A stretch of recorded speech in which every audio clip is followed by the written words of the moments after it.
നമ്മളിപ്പോൾ പരിചയപ്പെടുന്നത് 2020 model full ഓപ്ഷനിൽ വരുന്ന മാനുവൽ MG ഹപ്റ്റർ. വാഹനത്തിന്റെ മുൻവശത്തേക്ക് നോക്കുകയാണെങ്കിൽ നല്ല വീതി കൂടിയ വലിപ്പം കൂടിയ ഗ്രില്ല് വരുന്നുണ്ട്. ക്രോം ഫിനിഷിങ്ങിന്റെ ധാരാളിത്തം കാണാം. പ്രൊജക്റ്റഡ് ഹെഡ്ലാമ്പാണ് വാഹനത്തിന് വരുന്നത്.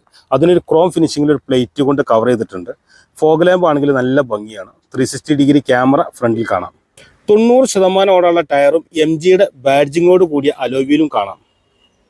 ടേൺ ഇൻഡിക്കേറ്റർ അറ്റാച്ച് ചെയ്തിട്ടുള്ള സൈഡ് മിററും അതിൽ 360 ഡിഗ്രി ക്യാമറയുടെ ഭാഗവും കാണാം. വാഹനത്തിന്റെ ടെയിൽ ലാമ്പ് ആണെങ്കിലും നല്ല കാണാൻ ഭംഗിയാണ്.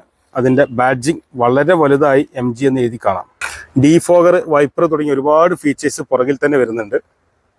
ആംറസ്റ്റോട് കൂടി വരുന്ന സെക്കൻഡ് റോ സീറ്റ് അടിപൊളി കണ്ടീഷനിലാണ് വണ്ടി ഉള്ളത് കേട്ടോ. 13,000 കിലോമീറ്ററോടെ സിംഗിൾ ഓണർഷിപ്പിൽ വരുന്ന വാഹനമാണ്. യാതൊരുവിധ മേജർ ആക്സിഡന്റോ അതുമൂലമുള്ള റീപ്ലേസോ ഒന്നും തന്നെ വാഹനത്തിൽ വന്നിട്ടില്ല.